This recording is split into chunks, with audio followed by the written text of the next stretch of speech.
Sara, empezamos. Buenas tardes, les damos la bienvenida una semana más a esta plataforma virtual que seguimos llevando a cabo nuestras charlas de manera telemática. Y antes de comenzar, pues comentarles por un lado que esta charla se va a grabar, por tanto quienes no quieran aparecer y estén conectados a Zoom, pues pueden bloquear la imagen o salir de la plataforma y seguirla a través del canal de YouTube. Y por otro lado, por favor, les rogamos, eso es importante, que apaguen sus micros durante la charla para que sea lo más fluida posible y así evitar cualquier tipo de interferencia. El esquema que seguiremos cuenta con 30 minutos de exposición y a continuación, mediante la herramienta de pedir la palabra o a través del chat, daremos paso a la participación y preguntas que moderará Lucas y quien a continuación presentará a nuestro ponente. Gracias, Sara. Gracias, Sara. Antes de presentar a Joaquín, primero saludar a quienes nos están siguiendo tanto a través de YouTube como a través de aquí presentes en la salita Zoom que nos hemos preparado estos días desde la salita de casa, ¿no? Que es donde ahora mismo estamos. Joaquín Barrero, ¿por qué nos va a hablar Joaquín Barrero del padre Adolfo Nicolás? Pues porque durante mucho tiempo fue miembro de su equipo de gobierno y porque además fue su amigo, ¿no? Y es a mí me emocionó mucho cuando hablé con Joaquín, para pedirle este rato me dijo, bueno, venga, sí, ¿no? Como un venga, tengo que hacerlo, ¿no? Pero en el que la emoción y esa sensación de decir, uff, ¿no? También está, ¿no? Entonces a Joaquín le dije, oye, ¿y por qué no le pones un título? Y el título que le puso fue este que figura hoy y que nos habla de un legado sin fronteras, ¿no? Bueno, pues les dejo con Joaquín para que él nos... Yo creo que Joaquín está disponible, creo. Yo creo que sí. Perfecto. ¿Se oye? Perfecto, se te oye. Se oye perfectamente. Bueno, pues un saludo a todos y todas aquí desde Burgos, esta ciudad en la que me encuentro desde hace muy pocos meses, desde el mes de diciembre. Porque en efecto estuve en Roma hasta septiembre del año pasado y estuve 11 años, desde el año 2008 hasta este septiembre del 2019, y después de un mes de retiro en un monasterio y de un mes de presencia en las fronteras de Colombia y Venezuela, me integré a esta nueva misión aquí en Burgos.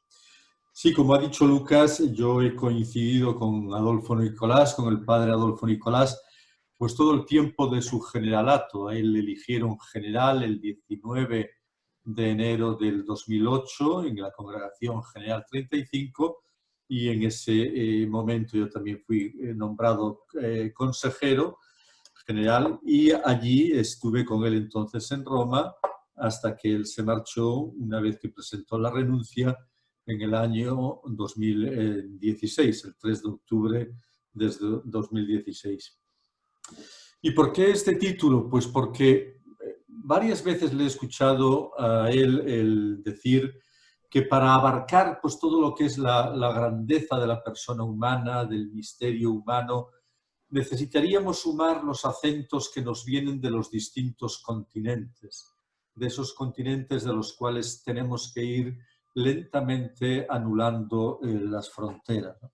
Él decía con mucha frecuencia que de Europa nos aportamos desde Europa pues todo lo que es la tradición filosófica, la tradición teológica, todo lo que es la preocupación por la verdad, por la búsqueda de la verdad, mientras que desde el Oriente nos presentan, nos aportan una sabiduría espiritual que es continuo camino, que es continuo irse haciendo, que es continuo peregrinar, ¿no?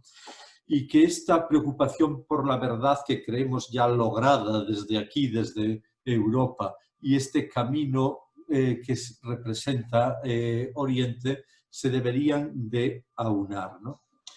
Y después, él, en la experiencia que fue teniendo como general de la compañía, aportó también, decía, y hay que unir también en esta búsqueda de la dimensión humana y de la dimensión espiritual de la persona, hay que unir todo lo que supone África. Él se enamoró de África en sus visitas allá, porque decía, África está llena de alegría, está llena de esperanza, y una esperanza que simboliza a través del canto, que simboliza a través de la danza, que simboliza a través de una liturgia muy viva, ¿no? Él decía que le impresionó la primera vez que fue allá, y en la capital de Ruanda, visitando un colegio de la compañía, le recibieron unos niños pequeños del colegio, pues le recibieron con una danza, decía él, con una danza muy armoniosa, con mucho color, con mucho movimiento. Y él siempre decía, un pueblo que tiene esa memoria tan dura de lo que fue el genocidio y que sin embargo sus padres, los padres, educan a los niños en estos valores de la música, de la armonía, de la danza, del color, es un pueblo que nos está hablando de esperanza. Entonces él decía, África nos aporta algo que a lo mejor estamos perdiendo desde otras latitudes, como pudiera ser sobre todo Europa, ¿no? Donde estamos quizás perdiendo mucho del humanismo, mucha energía. Bueno, pues esto nos lo aporta África. Y de Latinoamérica, él siempre insistía mucho, nos aporta pues todo lo que es ese compromiso por la justicia, esa búsqueda insistente de luchar por el bien de los pobres, por el bien común, etcétera, etcétera. Por eso insistía, yo creo que hay que ir hacia ese mundo sin fronteras. Y claro, este mundo sin fronteras nos lo describe así un palentino, porque el padre Adolfo Nicolás nació en un pueblecito de Palencia. Pero él dice que precisamente desde allí se enamoró de los grandes horizontes, o sea, desde esta Castilla en la que yo también ahora estoy, pues él se enamoró de los grandes horizontes. Dice que efectivamente a él su niñez que estuvo centrada allí en Palencia y después en distintos sitios que fue recorriendo de la península, le marcó profundamente en lo que él era. Porque él siempre se sintió así, como una persona en continuo desplazamiento, ¿no? Él decía, tengo aquí palabras textuales de una entrevista que concedió poco tiempo después de haber sido elegido general, el hecho de que he nacido en una familia trabajadora y en un pequeño pueblo, esto me ha dado una gran sensibilidad hacia lo sencillo. Me encantan las relaciones sencillas, la vida sencilla y la gente no sofisticada. A pesar de haber vivido más tarde en ciudades como Barcelona y Madrid, la sencillez de mi pueblo siempre ha sido clave para mí.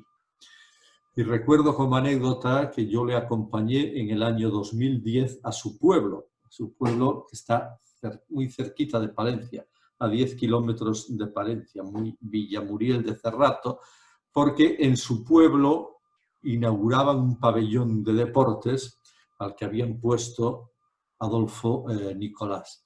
Entonces nos vinimos desde Roma a esa inauguración y en aquella inauguración, como era obligado, pues el alcalde del pueblo tuvo unas palabras de bienvenida muy discretas, muy en su tono, ¿no? Pero el que representaba a la administración, a la Diputación Provincial de Palencia, tuvo un discurso exageradamente solemne, ¿no? Siempre hablando de este hombre grande, de este hombre ilustre de este pueblo, y vuelta con el hombre grande de este pueblo. De tal manera que cuando le llega el turno al padre Nicolás, él, antes de comenzar a decir su discurso que llevaba preparado sobre los valores de la educación y el deporte, etcétera, pues él comenzó contando pues una anécdota, ¿no? Y dice que un grupo visitaba un pueblecito, unos excursionistas visitaban a un pueblecito y se pararon en la plaza del pueblo.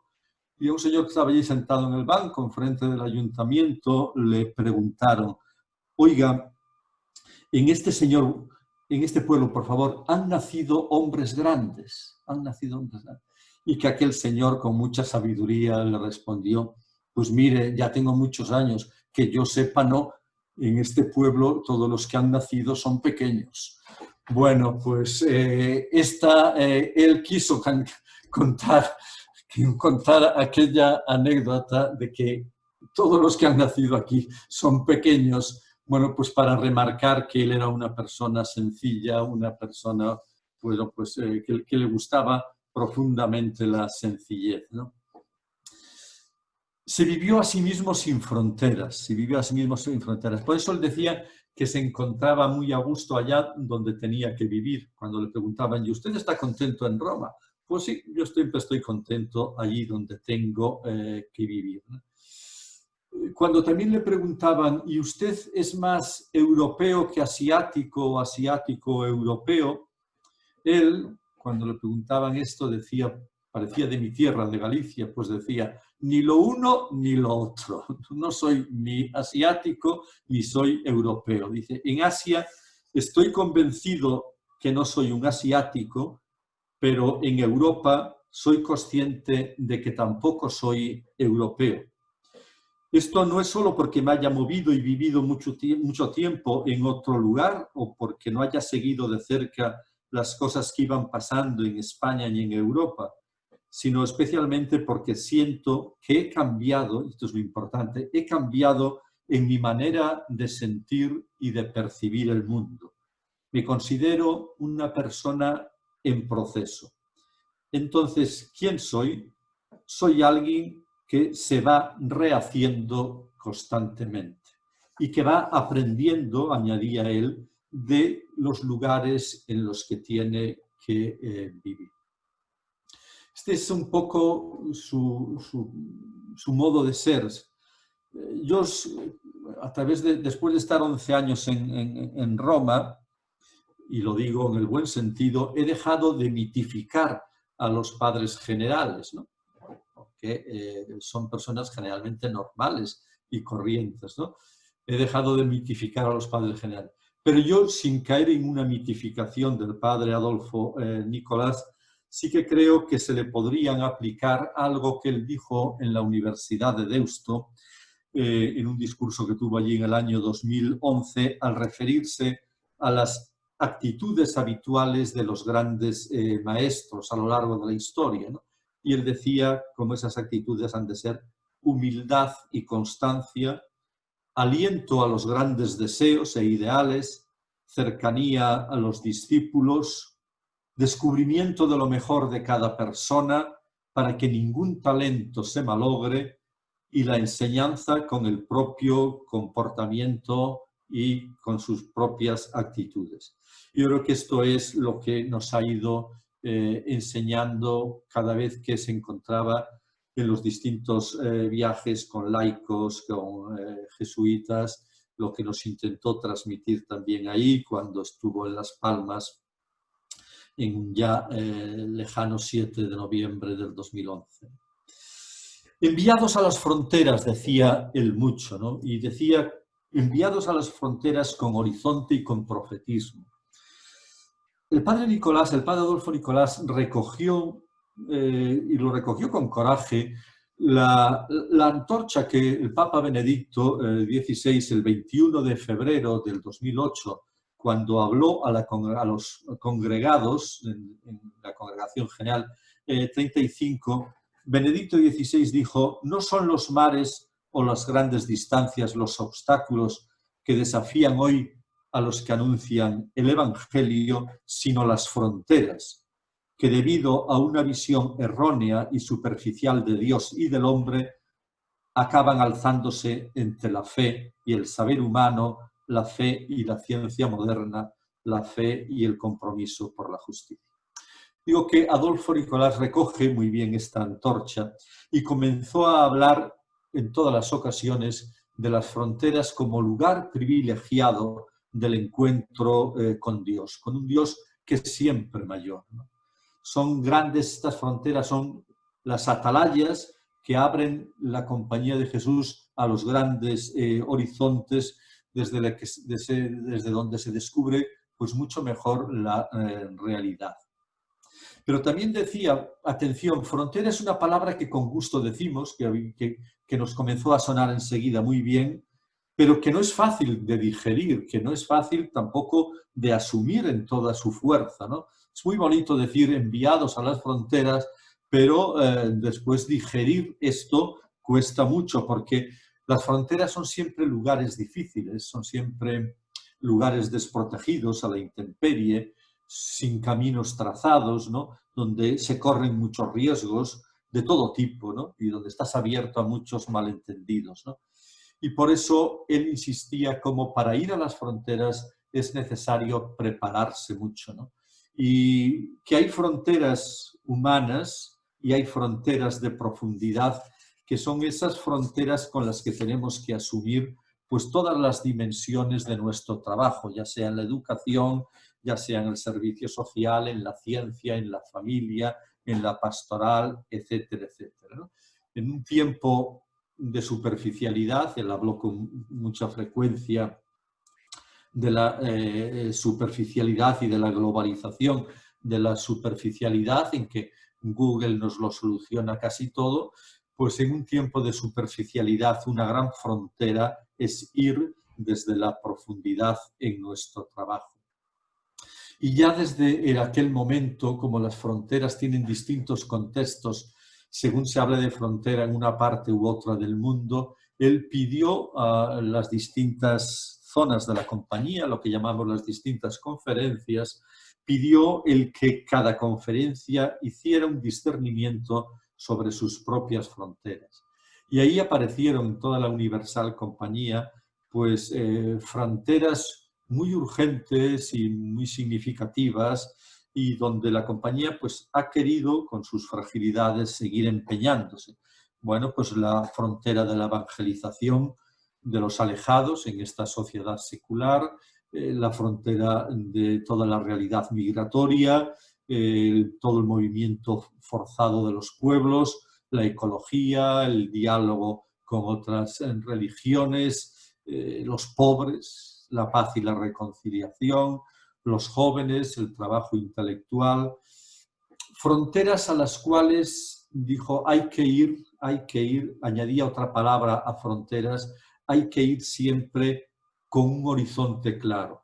La frontera es donde Dios nos quiere y el horizonte es el mensaje que tenemos que llevar a esa frontera. Y el mensaje no es otro que el Evangelio con toda la amplitud que significa y la creatividad que significa el Evangelio y con todo el lenguaje abierto que significa el Evangelio. Como decía, para esto, para ir a estas fronteras difíciles siempre, hay que ir bien equipado, hay que ir bien preparado. Lógicamente, la primera preparación era la preparación para él, la preparación espiritual, lo primero Dios, el centrarse en Jesús, el centrarse en Cristo, el dejarse apasionar por ello, ¿no? El dejarse apasionar por ello, y que este centrarse en Jesús me evite todos los descentramientos en los que habitualmente caemos, o lo que él llamaba con tanta frecuencia todas las distracciones en que con frecuencia caemos. Precisamente ayer, 26 de mayo, de la Curia General nos han enviado un esbozo de una carta que nunca llegó a rematar, que nunca llegó a escribir definitivamente, ¿no? Era un borrador de carta sobre las distracciones, algo que él decía muchas veces, ¿no? Que estamos distraídos, decía, y no son solamente distracciones de la oración, lo más fácil es decir, clásicamente se decía, mire, estoy distraído en la oración, ¿no? No, dice, son distracciones de la vida. ¿Por qué estamos distraídos en la oración? Porque estamos distraídos en la vida. Y en estas distracciones de la vida, la gran tentación soy yo mismo, es la tentación de mi yo, es la tentación de mi ego, que me impide con mucha frecuencia el centrarme en lo que debiera de centrar. Por eso Otra recomendación para prepararnos para ir a las fronteras es algo que ha llamado mucho la atención, y que lo dijera insistentemente él, que era el sentir y gustar el silencio. Sentir y gustar el silencio. Cuando en la congregación, una reunión de jesuitas que tuvo en Nairobi en el año 2012, él presentó lo que llaman el documento de estatus, o sea, presentó la situación de la compañía. Él hizo una llamada a vivir el silencio, y a vivir el silencio para que nos dejemos habitar por ese silencio en el cual en profundidad encontramos a Dios. Necesitamos, decía él, necesitamos convertirnos nosotros mismos en silencio, en vacío, en un espacio abierto dentro de nosotros para que pueda llegar la palabra, para que pueda llegar el Espíritu de Dios, ¿no? Y no sé, iba a decir, pues quizás en sintonía con tanto hablar del silencio, parece que simbólicamente ha muerto en un silencio total, ¿no? Después de muchos días apartado, aislado, bueno, pues ha muerto en ese silencio y en esa soledad sobrecogedoras que pues le han hecho solidario de tantas personas que mueren en las mismas circunstancias en estas épocas, ¿no? Bueno, este silencio, esta preparación, esta vida espiritual es para ir a una misión en medio del mundo y en fidelidad a la Iglesia universal. Una misión que también insistió muchas veces él, no es misión de la compañía, es una misión de Dios, no es misión de la compañía, es de Dios. Se ponía muy nervioso cuando decían, ¿cuál es nuestra identidad? Déjense en paz de la identidad es el Evangelio y la identidad es Dios, y déjense en paz de que los franciscanos esta identidad, los jesuitas la otra, los salesianos la otra, etcétera, etcétera, ¿no? Entonces, hemos de servir desde la misión de Dios y con sentido universal, ¿no? Y con sentido universal, buscando siempre ese bien más universal y dentro de la Iglesia. Cuando fue la primera vez a visitar a Benedicto XVI, recién elegido general, Adolfo le dijo, la Iglesia puede vivir sin la compañía, pero la compañía no puede vivir sin la Iglesia, ¿no? Y además nos dejó una advertencia sobre la Iglesia. Dice, no podemos elaborar nuestra percepción de la Iglesia sobre lo que nos están diciendo continuamente los medios de comunicación. Tenemos una gran responsabilidad y una gran responsabilidad pastoral de reforzar la credibilidad de la Iglesia cuando la Iglesia está sufriendo pues tanto menoscabo, ¿no? Nos hemos quedado, venía a decir, con una racionalidad argumentativa a favor o en contra y hemos perdido lo que es el sentido de la presencia de Dios en la Iglesia. Y después ir a las fronteras mediante un servicio discernido, ¿no? Bueno, pues para qué hablaros de la importancia del discernimiento. Y del discernimiento él subrayó mucho como una novedad del discernimiento comunitario, del discernimiento en común, del discernimiento con otros, con todos los que vivimos esa misión, ¿no? Por eso cuando le preguntaban, ¿y qué puede aportar un papa a jesuita? Pues el discernimiento. Bueno, y ahí tenemos al Papa Francisco, que también con ocasión y sin ella nos dice que nuestra gran aportación desde la espiritualidad ignaciana sería ayudar a la Iglesia en sus procesos de discernimiento. Este servicio que en las fronteras tiene que ser un servicio sanador,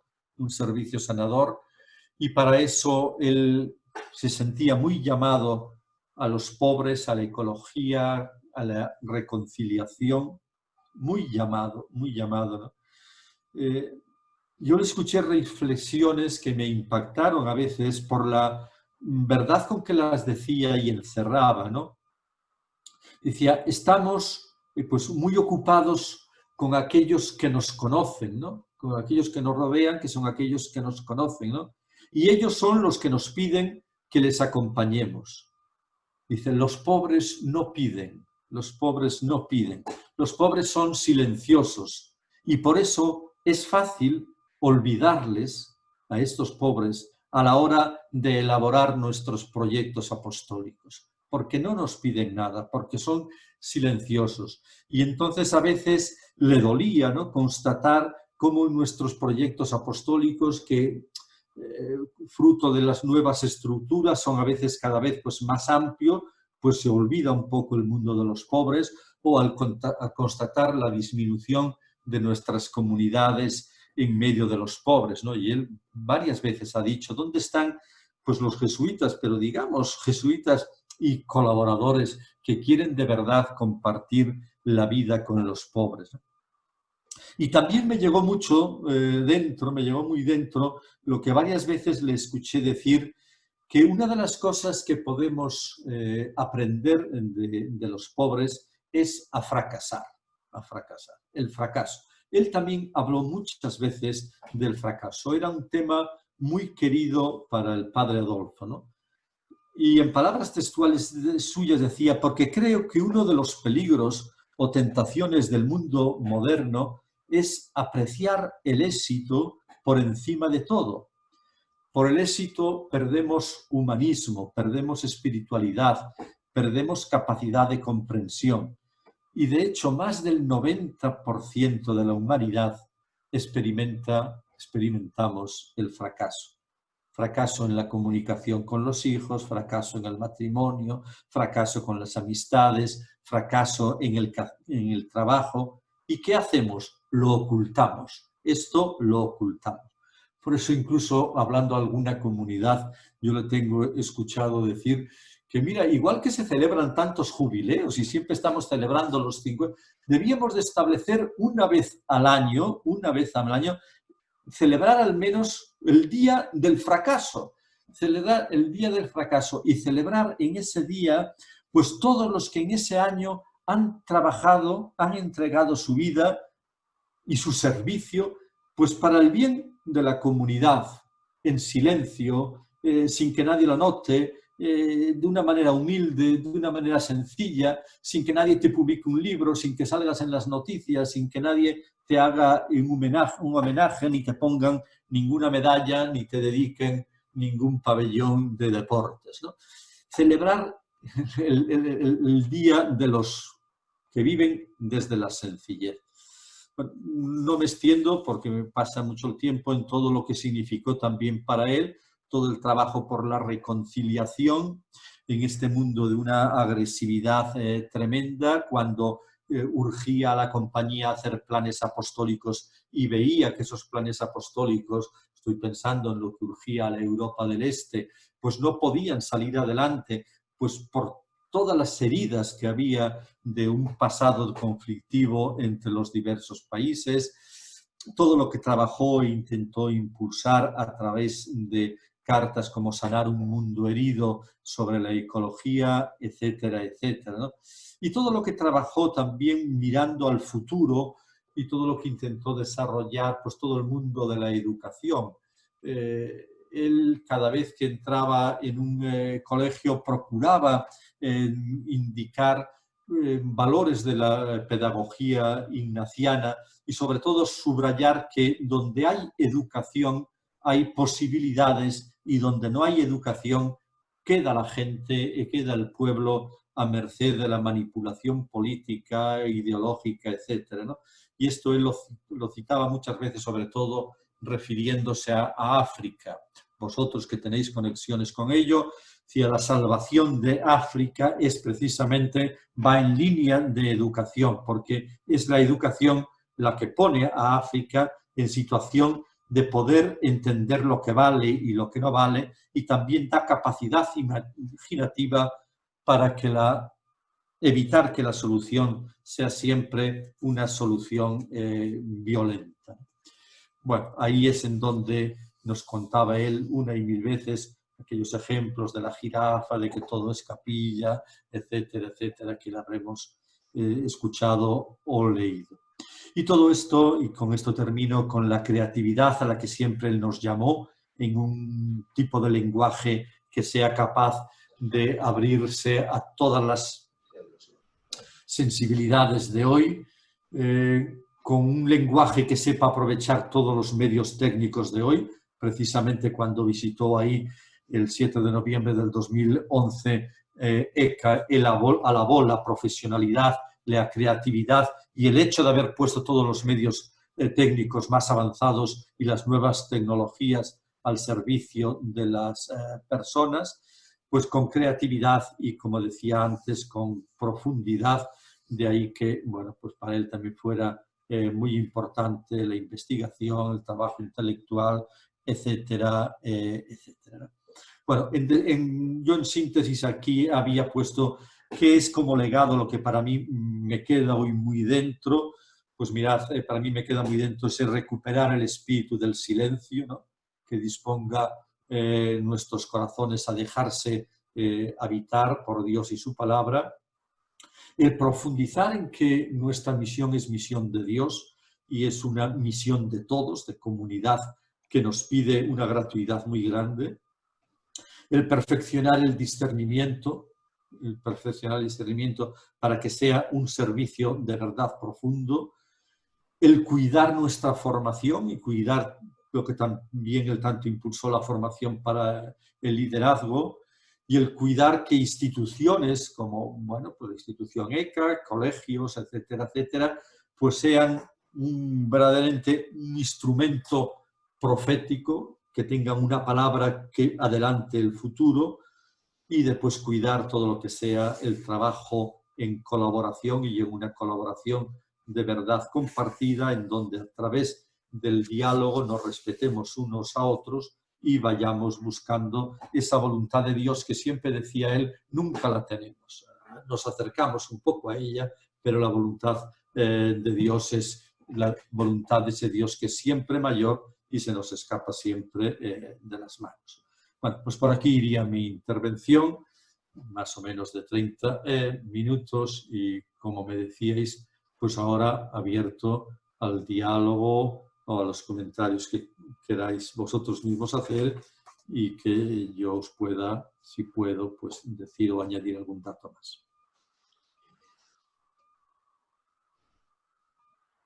Pues gracias, Joaquín. Lo primero, la verdad que estaba diciendo que lástima que a través de este medio no sabemos aplaudir, ¿no? Creo que se hace así, ¿no? Así.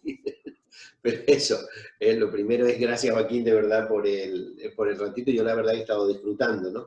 Lo segundo es decirle a quienes están participando a través de YouTube que si quieren enviar algún mensaje por YouTube o también al chat, la mayoría de ustedes reciben el folletito con el que preparamos este encuentro a través de WhatsApp, pues a través del WhatsApp también pueden mandar lo que consideren conveniente de comentario o de pregunta, ¿no?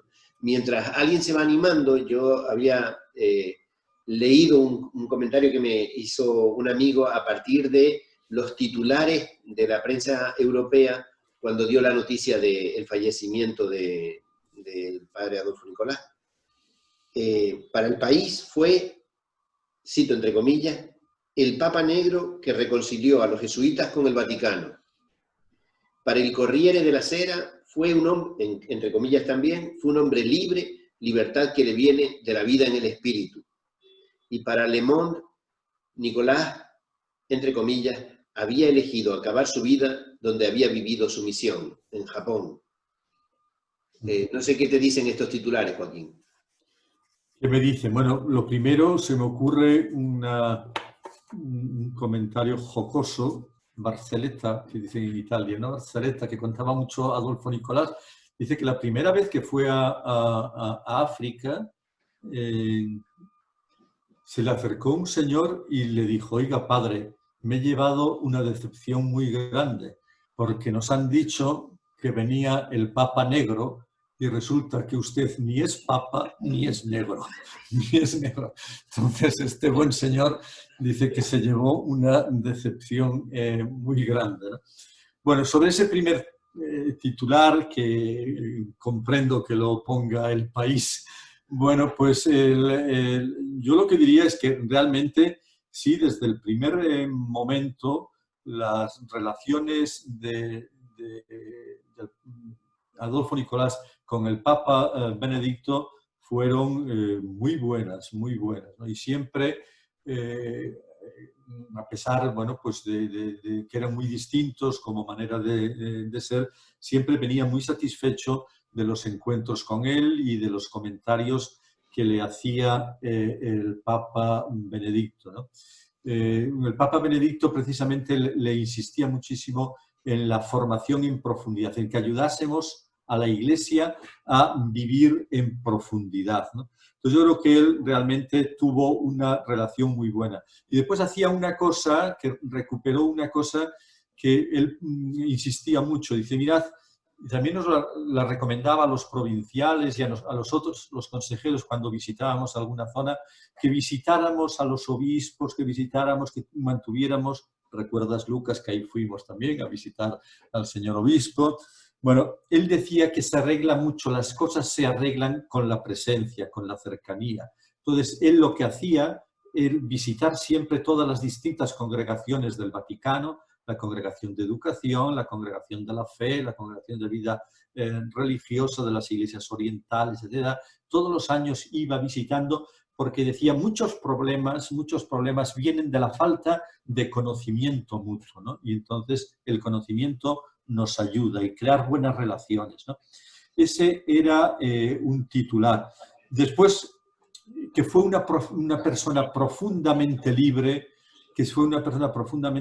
yo eso lo he experimentado en su manera de hablar y de decir con toda tranquilidad las cosas y de decirlas con fuerza pero sin agresividad. O sea, él era muy consciente, lo dice también el Papa, ¿no? Él dice, yo era una persona en proceso. El Papa dice también, el jesuita es una persona en continuo crecimiento en su fe, en continuo proceso.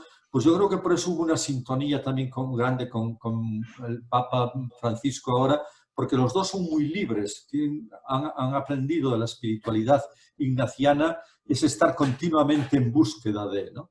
Y después es indudable el que él quiso marcharse a Tokio, ¿no? Sabéis que estuvo unos meses, después de haber presentado la renuncia, estuvo unos meses en España, en Madrid en concreto, donde tenía un hermano con el que tenía una gran amistad. Estuvo unos meses allá. Fue aquí en España donde le diagnosticaron la enfermedad que tenía y ya desde ese momento él supo toda la seriedad de esta enfermedad, ¿no? Y siempre decía que era una especie de Parkinson, relacionado con la enfermedad del Parkinson, ¿no? Siempre decía que lo que le preocupaba, dice, no entendí nada de lo que me dijeron, solo entendí la P de progresiva. Esto es lo que realmente me preocupa, la P de progresiva, ¿no? Entonces él se dio cuenta de que era una enfermedad progresiva y por eso pidió marcharse de nuevo para Asia. Y cuando regresó, se marchó, sabéis que el provincial lo mandó para Manila porque todavía podía ser útil en la dirección espiritual de jesuitas y en formación y de seminaristas. Y allí estuvo, pues desde que se fue a principios del año 2017, recuerdo que un 12 de febrero del 2017 le despedimos en la curia y se marchó, estuvo hasta julio o agosto del año 2018, ¿no? Y cuando ya se sintió que no podía, porque iba teniendo cada vez más dificultades para hablar, lentitud para moverse, etcétera, él entonces pidió irse para su provincia. Pues como hace generalmente todo jesuita, pidió irse para la enfermería de su provincia, ¿no? Y es ahí en donde escribió aquello que a mí me impresionó, lo escribí yo en la nota que me pidieron de nuestra curia en el momento de la muerte. Él escribió una especie de estampa, por decirlo así, que se repartió por allí. Esto que es tan bonito, dice, siempre me han gustado los textos que nos invitan a servir a los demás, a ir más allá de lo que parece razonable y más allá de cuanto la cultura considera adecuado, a estar profundamente convencidos de nuestra inutilidad, que por ello elegimos espontáneamente los últimos puestos en los banquetes y expresamos desde el fondo del corazón aquello que encierra el que juzgo es el texto fundamental del servicio. somos siervos inútiles, solo hemos hecho lo que teníamos que hacer. Y después concluye él, todo lo demás es superfluo.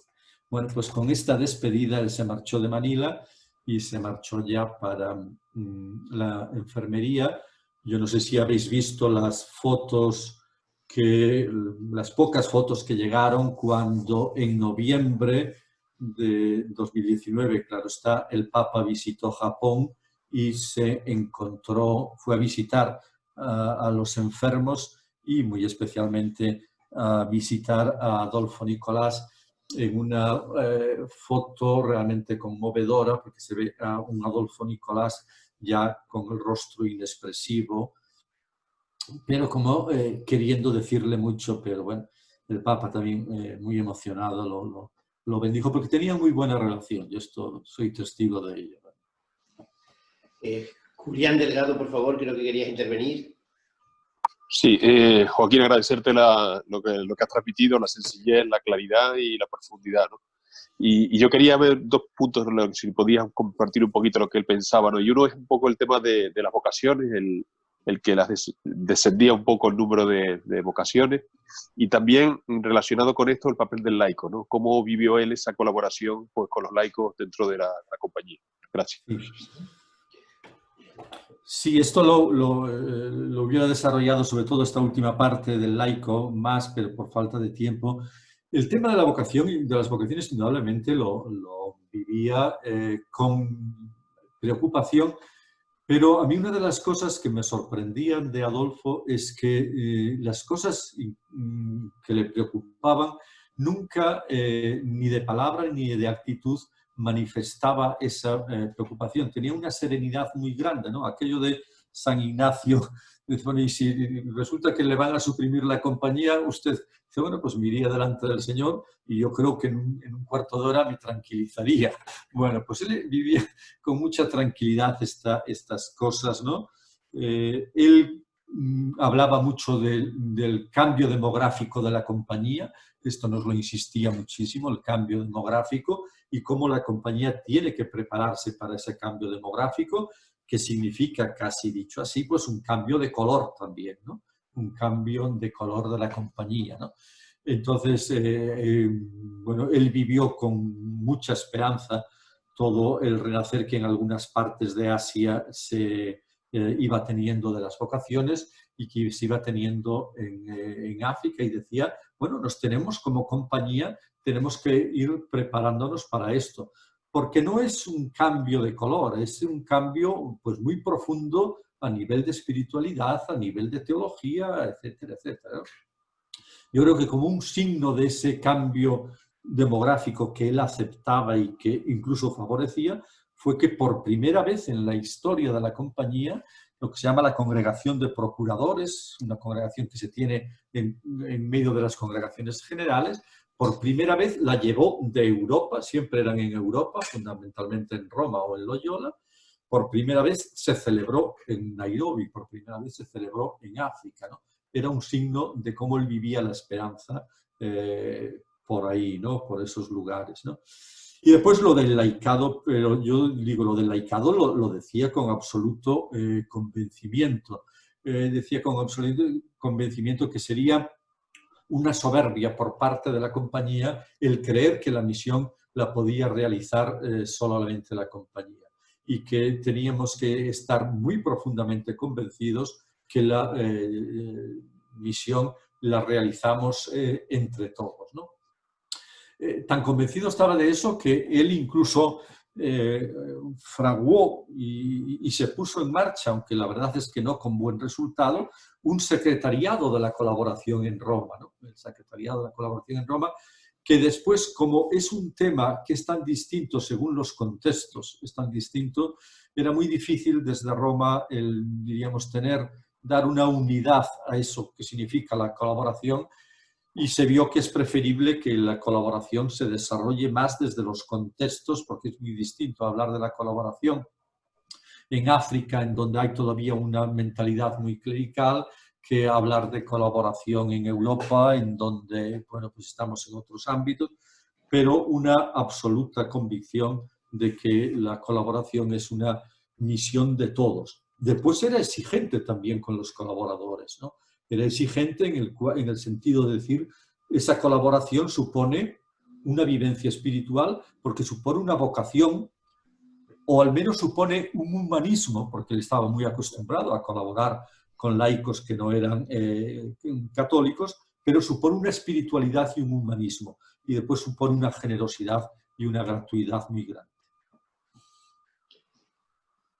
Si hay alguien que quiera hacer alguna otra pregunta, porque no tengo puesto por aquí, nadie haya levantado la mano. ¿Alguien quiere hacer una pregunta? Abra su micrófono y la hace. Yo os comentaría, si no, mientras alguien va levantando la mano, porque esto no tuve tiempo, ¿no? Lo dije, que él tenía muy buena relación con el Papa Francisco, pero de verdad, muy buena relación, ¿no? Yo en ese sentido fui un poco privilegiado de esta buena relación, porque el Papa Francisco visitó con mucha frecuencia, visitó bastantes veces la curia, o visita bastantes veces la curia. Y como también a mí el padre Adolfo Nicolasen, yo llegué en el 2008, pues me nombró superior también de la curia, de la comunidad de la curia.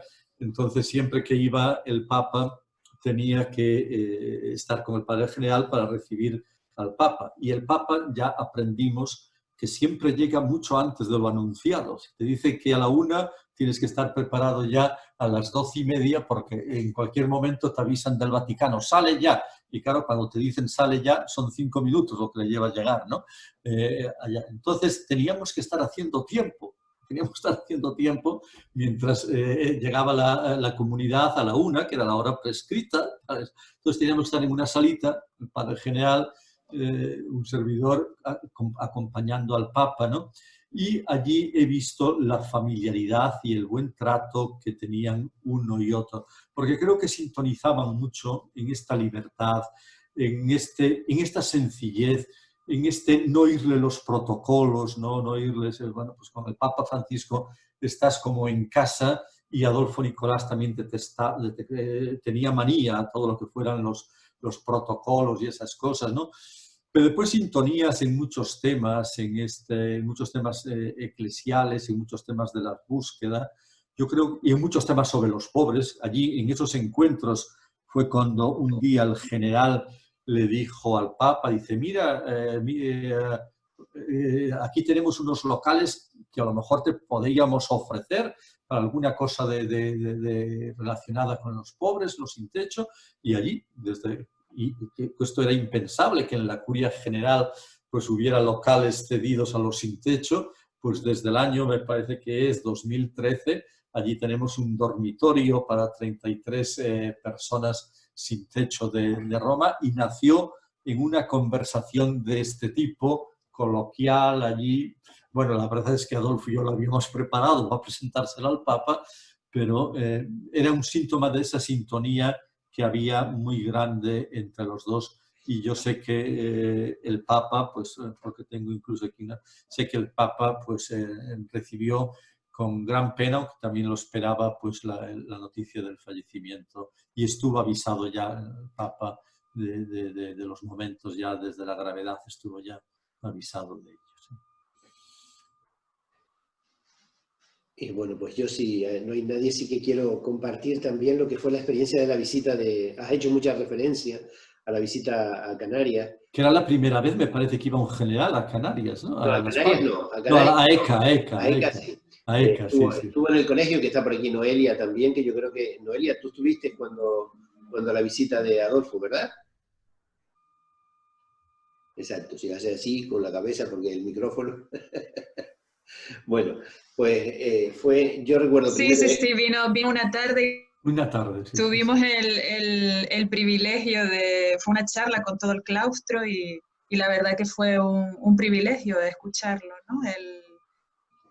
Además hablaba como de manera muy sencilla y muy apasionadamente sobre lo que era la educación y todas las posibilidades que habría, ¿no? Y además también la educación en la frontera, como una frontera en la que había que estar. Y yo creo que eso también ha marcado mucho a nuestros colegios, o al menos a nuestro colegio de Las Palmas de Gran Canaria en particular, ¿no? Toda la búsqueda de estar en los programas. Mi compañera Sara está ahí también, ¿no? Ella está justamente en esos programas de mejora educativa, pues para estar con esos alumnos que están en la frontera muchas veces, ¿no? La verdad que es inspirador en cualquier caso. Y yo completo, en la visita a ECA a mí me llamaron la atención dos cosas. Uno es el enorme cariño que puso, recibió a los, nos quedaban vivos entonces 3 de los fundadores, estuvo con ellos, ahora quedan 2 nada más, y él los recibió, les escuchó su historia, cómo había nacido ECA. Bueno, allí Maru Almújar y Antonio Torres se echaron a llorar y Nicolás estuvo a punto. En eso era más contenido, ¿no? Sí. Pero lo recuerdo con muchísimo impacto, ¿no? Y el otro, la reacción de la gente que estaba, ¿no? Me llamó poderosísimamente la atención la presentación que hizo el viceconsejero de la presidencia, que era Jorge Rodríguez, que saludaba en nombre del gobierno de Canarias. No sé si te has ido. Ah, no, ahí está. Y que la verdad que metía a ECA dentro de la historia de la Compañía de Jesús en Canarias, y a mí me llamó mucho la atención porque la verdad que lo hizo con un gran cariño, y que entonces Nicolás luego le comentó: la verdad, acaba usted de enseñarme que Ancheta era canario, porque yo no lo sabía. Entonces, anda ya. No, me llamó mucho la atención eso, ¿no? Y por último, otra cosa que sí que, bueno, me resultó muy significativo, ¿no? Cómo él presentaba eso de la Missio Dei, ¿no? La misión de Dios, ¿no? En una institución como ECA, que al fin y al cabo es de identidades compartidas, de mestizaje, ¿no? En donde estamos con la administración pública trabajando en un proyecto común, ¿no? El que alguien desde la compañía formulara la misión como una misión que nos supera a todos, ¿no? Que va más allá de este grupo o este otro, y que todo lo que hacemos es colaborar con una misión que es la que Dios tiene, digamos. Y bueno, a mí me encantó y me llegó muy dentro, ¿no? Y bueno, de alguna manera ayuda a entender el significado de lo que hacemos, ¿no? Me parece.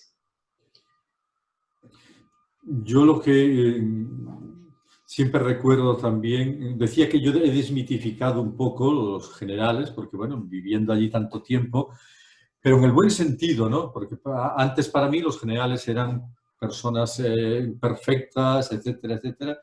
Entonces los he desmitificado en el buen sentido. Personas muy normales, porque a Adolfo lo he visto con una normalidad absoluta, ¿no? Con una normalidad absoluta.